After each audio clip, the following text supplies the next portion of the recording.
Hi, I'm Dr. Bertice Berry, and I want to tell you a story. I recently learned that I'm a descendant of the Massa people of Cameroon.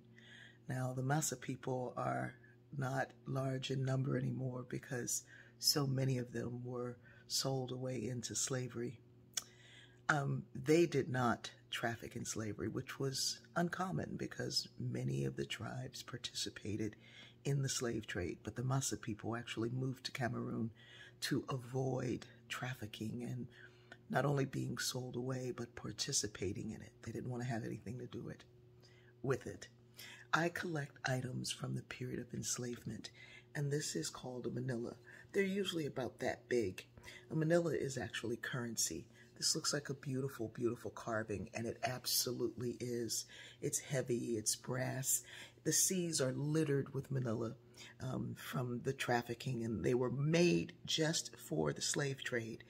This giant size manila, which is beautifully carved in symbols and things, and it was made to purchase an entire tribe. This lock comes from a slave ship.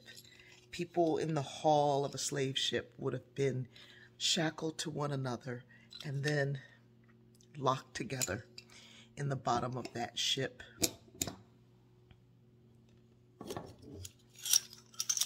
These are leg irons.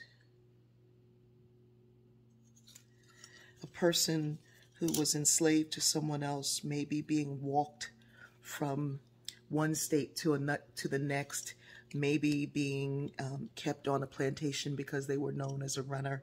They would have been shackled in these leg irons. This is a postcard that would have been sent out of the whipping post in Dover, Delaware, where my mother grew up.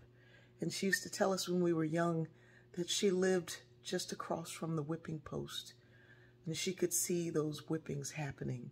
She lived right there on that same street where those whippings happened. And imagine the descendants of these people who are in this postcard standing around watching. This postcard dates back to 1923. My mother was born in 1918.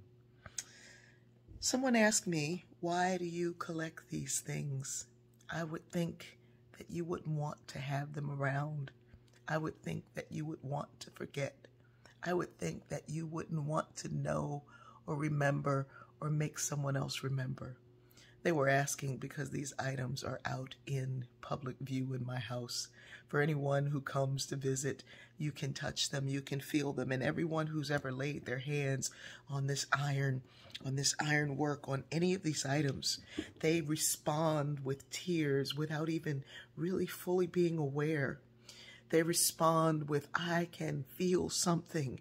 Oh my goodness. And sometimes folks touch them and say, oh, ho, ho, ho. And I know that they know why I have them.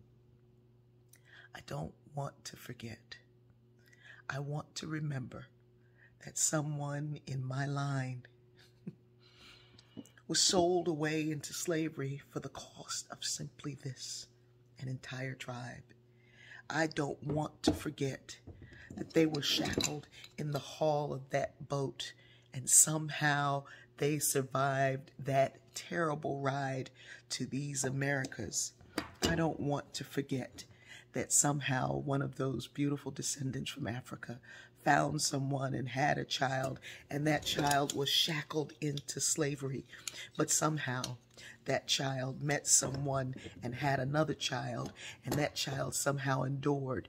And then they somehow met someone and had a child, and they endured seeing this outside of their own childhood window. And that woman somehow endured and met someone and had me. I don't want to forget that I am a descendant of survivors. They were not slaves. They were enslaved.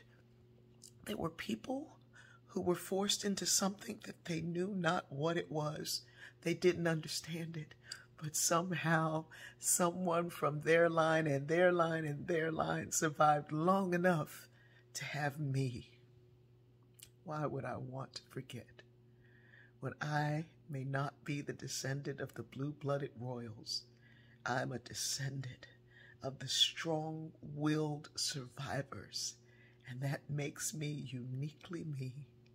I won't forget, and none of us should. This is our history, and it makes us who we are. I love you. Ooh, look, it's a symbol of the crown. Maybe I am a blue blood.